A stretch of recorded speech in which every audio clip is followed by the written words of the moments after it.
항문 주변에 작은 혹이나 궤양이 생기기 시작하면서 처음에는 단순한 치질이나 항문 농양으로 생각했는데 시간이 지나면서 점점 커지고 항문에서 피가 나오거나 진물이 흐르며 항문 통증과 배변 시 불편함이 심해지고 항문 주변 피부가 붉어지거나 딱딱해지며 사타구니, 림프절이 부어오르고 극심한 체중 감소와 항문 가려움이 동반되는 이상한 증상들을 겪고 계시지는 않나요?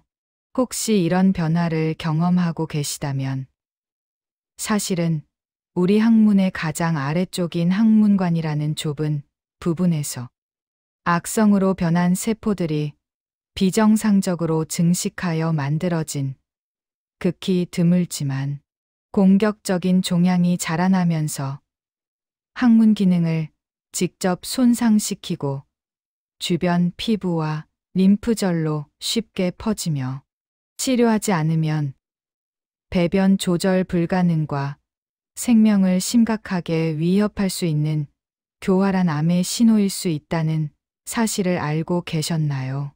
활기찬 하루 되세요. 암을 이기는 시니어 가족 여러분, 오늘 우리가 반드시 알아야 할 내용은 항문관에서 발생하는 악성 종양이지만 치질로 오인되어 진단이 늦어지고 있으며 악성 종양이 항문 기능을 직접 손상시켜 배변 조절 불가능을 초래하여 조기 발견과 집중적인 항암, 방사선 치료가 항문 보존에 결정적 영향을 미치는 끔찍한 암, 항문관암입니다. 항문관의 해부학적 구조와 항문관암의 특성을 구체적으로 알아보겠습니다.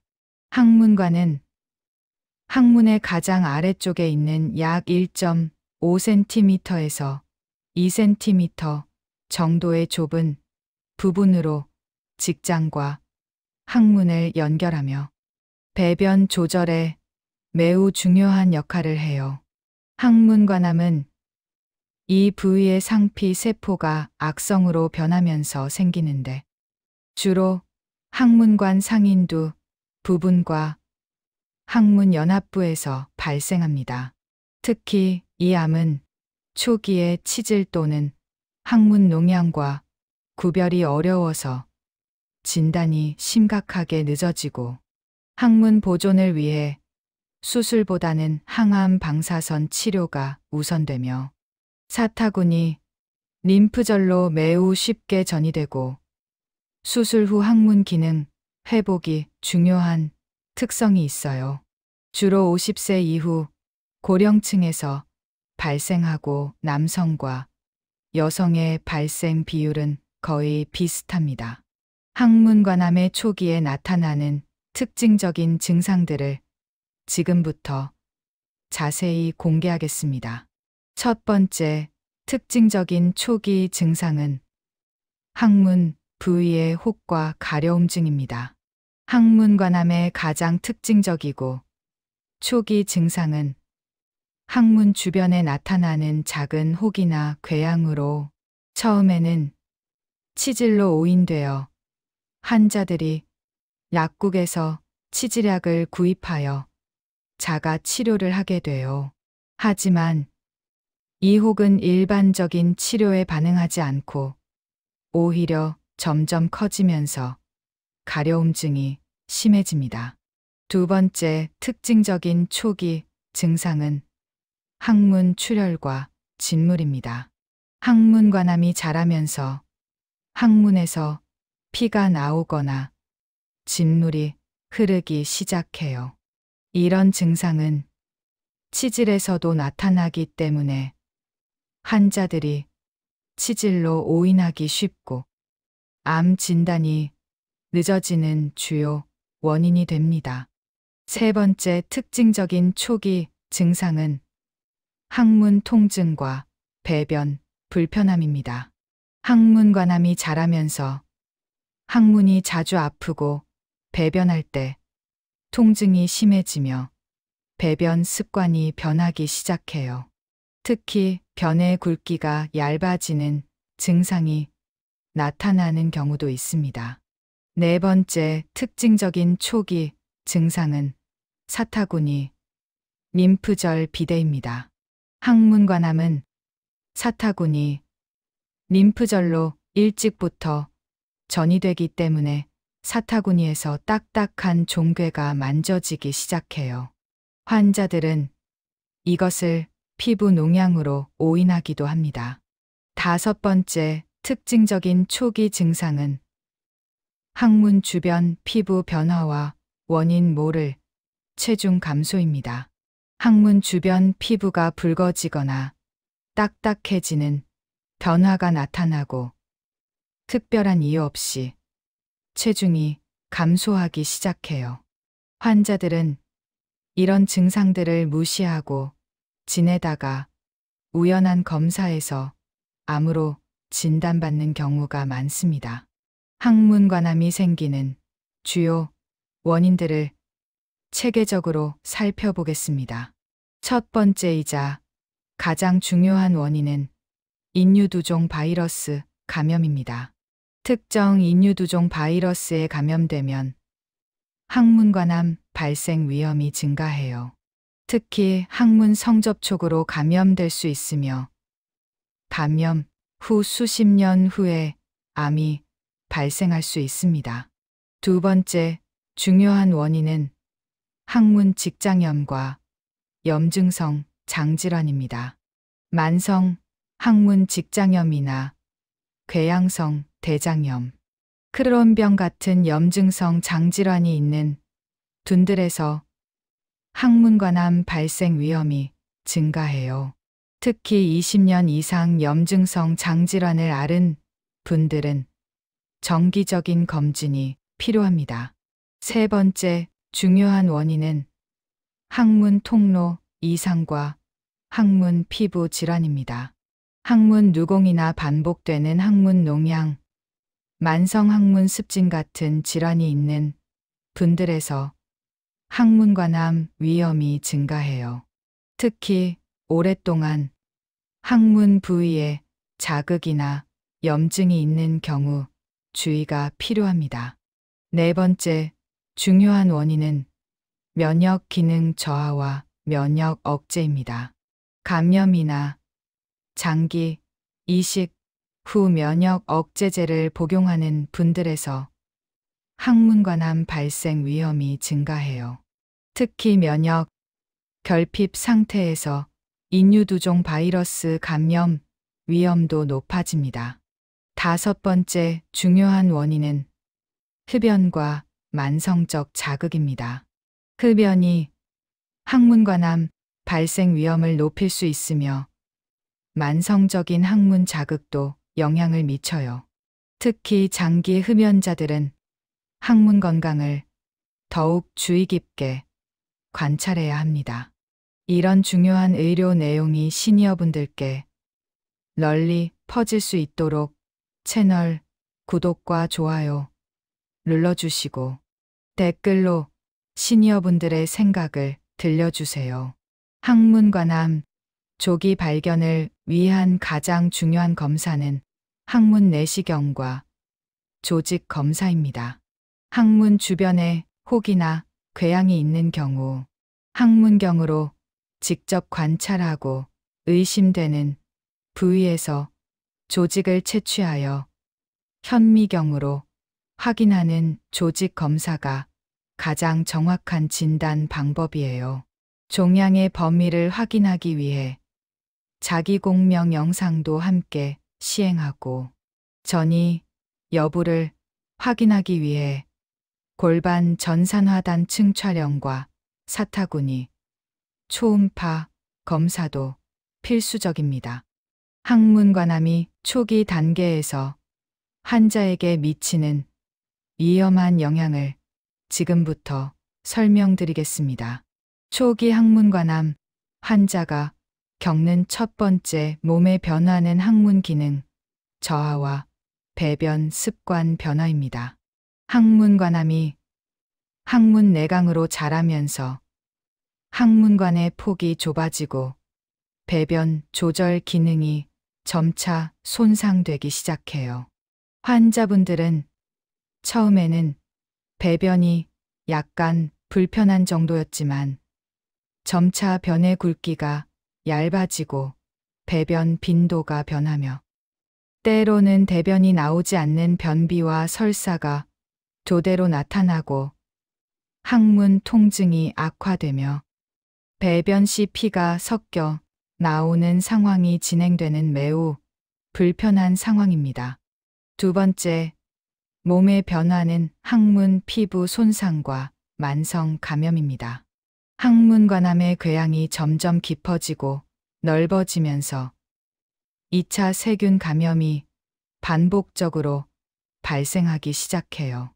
환자들은 처음에는 가끔 진물이 나거나 냄새가 나는 정도였지만 점차 악취를 동반한 화농성 분비물이 지속적으로 나오고 항문 주변 피부가 붓고 붉어지며 극심한 가려움증으로 잠을 설치게 되고 항생제 치료에도 잘 반응하지 않는 만성 감염 상태가 되는 심각한 상황에 처하게 됩니다. 세 번째, 몸의 변화는 사타구니, 림프절 전이와 림프 부종입니다. 항문관암은 림프계가 풍부한 부위에 있어서 일찍부터 사타구니, 림프절로 전이되기 시작해요. 환자들은 처음에는 작은 림프절 비대 정도였지만 점차 여러 개의 딱딱한 종괴가 사타구니에서 만져지고 크기가 커지면서 사타구니와 생식기가 부어오르는 림프 부종이 발생하며 보행과 앉는 것까지 불편해지는 복잡한 상황에 처하게 됩니다. 네 번째, 몸의 변화는 극심한 항문 통증입니다. 항문관암이 신경을 침범하면서 지속되는 극심한 통증이 발생하기 시작해요. 환자들은 처음에는 배변할 때만 아픈 정도였지만 점차 항상 아프고 일반 진통제로는 조절되지 않으며 강력한 진통제가 필요한 상황으로 진행되고 통증으로 인해 우울증과 불안증이 동반되는 고통스러운 상황에 처하게 됩니다. 다섯 번째, 몸의 변화는 배변 조절 불가능과 삶의 질 급격한 저하입니다. 항문관암이 항문 관략근을 손상시키면서 배변을 조절할 수 없게 되기 시작해요. 환자들은 처음에는 약간 새는 정도였지만 점차 대변을 조절할 수 없어서 항상 팬티 라이너를 착용해야 하고 외출이 두려워지며 사회생활이 극도로 위축되고 자존감이 심각하게 저하되어 우울증과 절망감 속에서 지내게 되는 고통스러운 상황에 처하게 됩니다.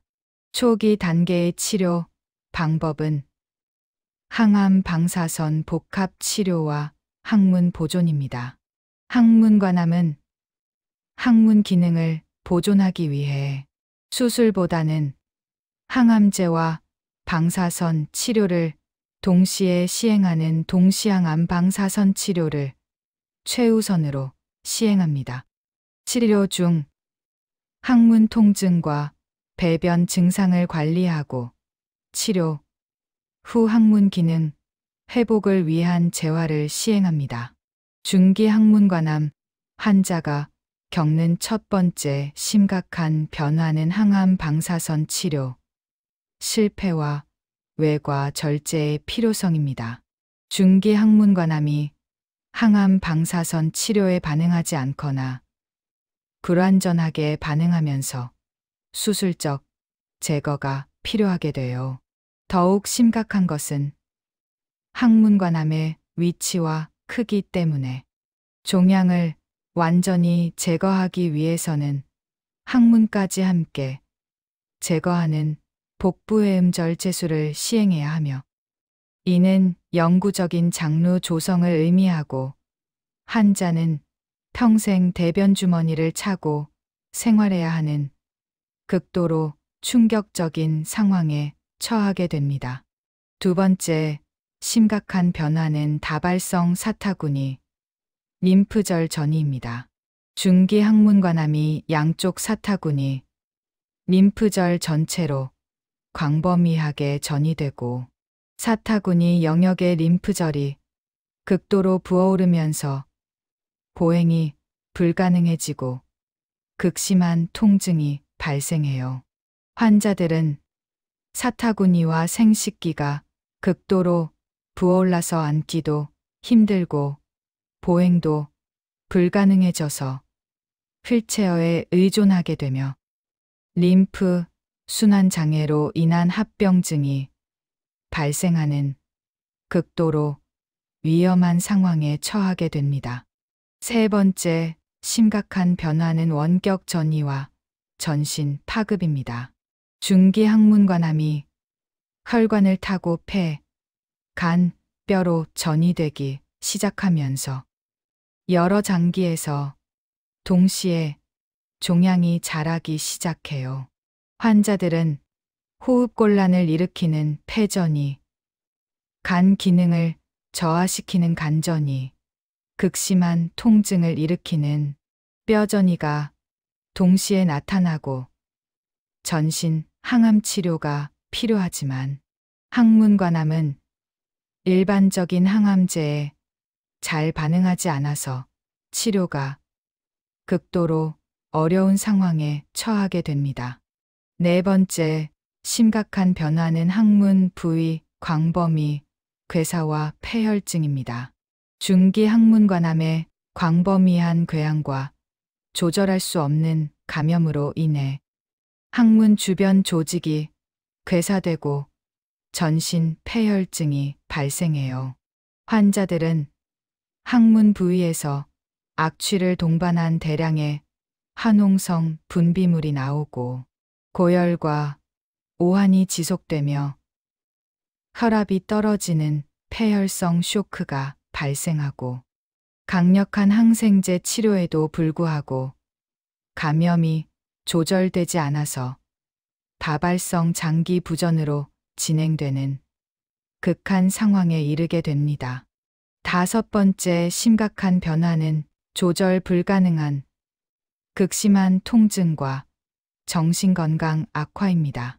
중기 항문관암의 광범위한 신경 침범으로 인해 수문의 시간 극심한 통증이 발생해요. 환자들은 아무리 강력한 진통제를 사용해도 통증이 조절되지 않고 극심한 통증으로 인해 극도의 우울증과 자살 충동까지 경험하게 되며 장루 조성과 함께 절망감에 빠져 생존 의욕 자체를 잃게 되는 매우 힘든 상황에 처하게 됩니다. 중기 단계의 치료 방법은 수술과 추가 치료입니다. 항암 방사선 치료. 실패 시 복부해음 절제술로 종양을 완전히 제거하고 영구 장루를 조성합니다. 전이가 있는 경우 새로운 항암제나 면역 치료를 시도하고 통증 조절과 감염 관리, 심리 지원이 중요합니다. 건강한 노후를 위한 정보가 더 확산되도록 구독 신청하시고 좋아요로 응원하시며 댓글로 의견을 남겨주세요. 마지막 단계에서 환자가 경험하는 신체 변화는 생명을 위협하는 극한 수준에 도달합니다. 말기 항문관암 환자가 겪는 첫 번째 극심한 악화는 항문 부위 광범위 파괴와 피부 천공입니다. 말기 항문관암이 항문과 항문 주변 조직 전체를 파괴하고 피부를 뚫고 나오면서 거대한 궤양이 형성돼요. 환자들은 항문 부위에서 계속 진물과 피가 흘러나오고 악취를 동반한 한홍성 분비물이 끊임없이 나와서 드레싱을 하루에도 여러 번 갈아야 하며 감염이 반복되어 폐혈증 위험이 극도로 높아지고 주변 조직의 혈관이 드러나서 대량 출혈 위험에 상시 노출되는 극한 상황에 이르게 됩니다. 두 번째, 극심한 악화는 배변 조절 완전 불가능과 대변 누공입니다. 말기 항문관암이 항문을 완전히 파괴하면서 배변이 항문 밖의 여러 곳으로 새어나오는 누공이 형성되어 환자들은 여러 개의 누공으로 인해 항상 대변과 진물이 흘러나오고 심각한 피부 손상과 감염이 반복되며 드레싱만으로는 대처할 수 없는 상황이 되고 극심한 우울증과 절망감 속에서 지내게 되는 극한 상황에 이르게 됩니다. 세 번째, 극심한 악화는 광범위 전이와 다장기 부전입니다. 말기 항문관암이 폐, 간, 뼈, 림프절로 광범위하게 전이되면서 각 장기의 기능이 동시에 마비되어 환자들은 폐전이로 인한 극심한 호흡곤란, 간전이로 인한 황달과 출혈, 뼈전이로 인한 극심한 통증이 동시에 나타나고 그 어떤 치료를 해도 상태가 호전되지 않는 절망적인 상황에 이르게 됩니다. 네 번째, 극심한 악화는 항문 부위 대량 출혈과 출혈성 쇼크입니다. 말기 항문관암이 항문 주변의 혈관을 파괴하면서 조절할 수 없는 대량 출혈이 발생해요. 환자들은 항문에서 분수처럼 피가 쏟아져 나오고 수분 내에 수 리터의 혈액을 잃으면서 혈압이 급격히 떨어지고 의식을 잃으며 응급 처치를 해도 출혈을 막을 수 없어서 출혈성 쇼크로 급작스럽게 사망하는 극한 상황에 이르게 됩니다. 다섯 번째, 극심한 악화는 조절 불가능한 사악한 통증입니다. 말기 항문관암으로 인한 극도의 신경 침범과 전신 전이로 인해 전신에서 동시에 극한의 통증이 발생하고 영양 불량으로 인해 뼈만 남을 정도로 마르게 되어 항문관암을 극복하신 시니어분들의 놀라운 회복 성공담을 전해드립니다. 첫 번째, 회복 이야기의 주인공은 58세 최모 어르신입니다. 항문에서 피가 나와 병원을 찾아 진단 후 초기 항문관암으로 판정받았고 아직 림프절 전이가 없었습니다. 수술이 아닌 항암 방사선 치료로 항문을 도존하기를 원하셨어요. 강력한 동시항암 방사선 치료를 받으셨고 치료 중 항문 통증과 배변 증상을 철저히 관리했습니다. 두 번째, 기적 같은 회복을 보여주신 분은 62세 한모 할머니입니다. 항문 통증으로 병원을 찾아 조기 항문관암으로 우연히 발견되어 림프절 전이가 없는 초기 상태였습니다. 즉시 항암, 방사선, 복합 치료에 도전하셨어요. 강도 조절 방사선 치료와 항암제를 받으시고 항문 기능 보존에 집중했습니다. 세 번째, 치료 성공의 주역은 66세 이모 할아버지입니다. 항문 통증과 혈변으로 진단받은 항문관암이 사타구니, 림프절로 전이된 상태였습니다. 대부분의 의사들이 수술이 불가피하다고 했지만 새로운 항암 방사선 복합 치료의 마지막 희망을 걸기로 결심하셨어요. 집중적인 동시항암 방사선 치료를 받으셨습니다. 과거에는 항문을 제거하는 것이 유일한 치료였지만 현대에는 항문을 보존하면서 완치하는 것이 가능해졌어요. 첫 번째 결정적인 치료법은 항문 기능 보존형 동시항암 방사선 치료입니다.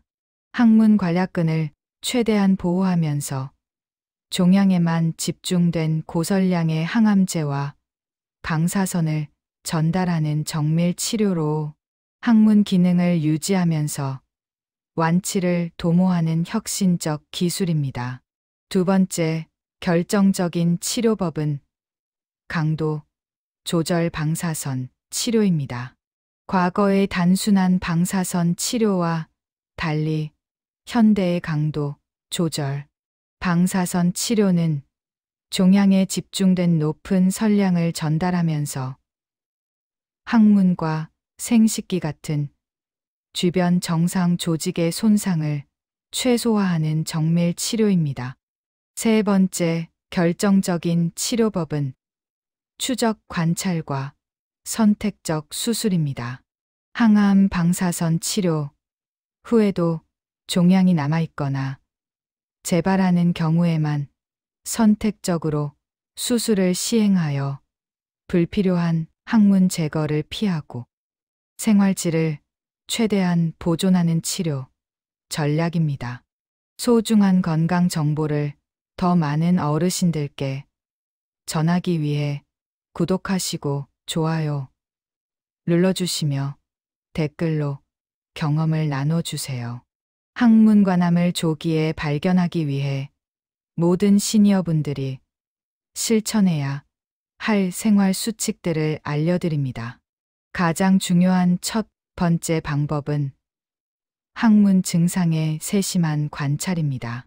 항문에서 지속되는 출혈, 혹, 궤양, 통증이 있거나 배변 습관이 변하는 경우 단순 치질로 오인하지 말고 즉시 대장학문과에서 정밀 검사를 받으세요.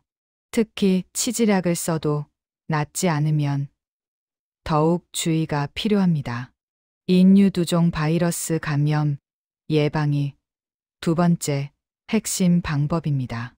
특히 구강성교를 포함하여 고위험 성생활을 하시는 분들은 정기적인 항문 검진을 받으세요.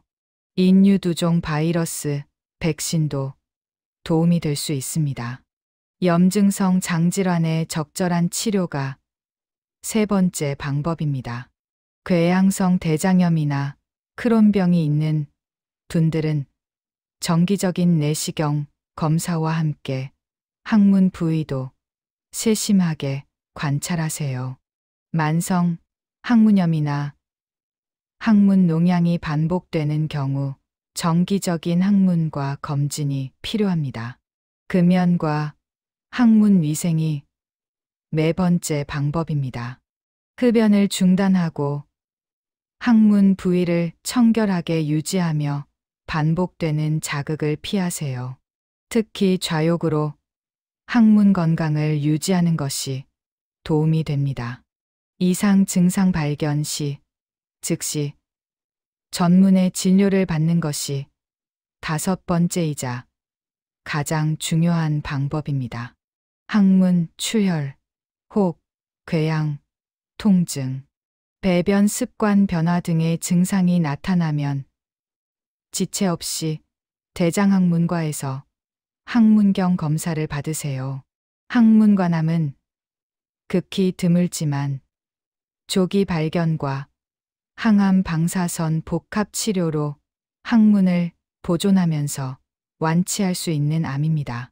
항문 증상을 절대 무시하고 단순 치질로만 생각해서는 안 되며 정기적인 항문과 검진이 조기 발견의 핵심입니다. 다음 영상에서는 시니어분들의 주의가 필요한 중인두암에 대해 자세히 알려드리겠습니다. 중인두암은 항문관암과 달리 목의 중간 부분에서 발생하는 드문 악성 종양으로 음식 삼킬 때 증상이 나타나는 특성을 가진 다른 성격의 종양입니다. 항문의 건강을 지키고 항문관암 발생을 조기에 발견하는 것은 시니어분들의 소중한 생명줄입니다. 항문 증상을 절대 소홀히 하지 마시고 정기적인 항문과 검진으로 건강을 지켜나가시기 바랍니다. 오늘 함께 살펴본 항문관암 정보 중에서 가장 기억에 남으셨던 부분이나 항문 건강을 위해 실천하고 계신 특별한 방법이 있으시다면 댓글로 나눠주세요. 따뜻한 일상 보내세요.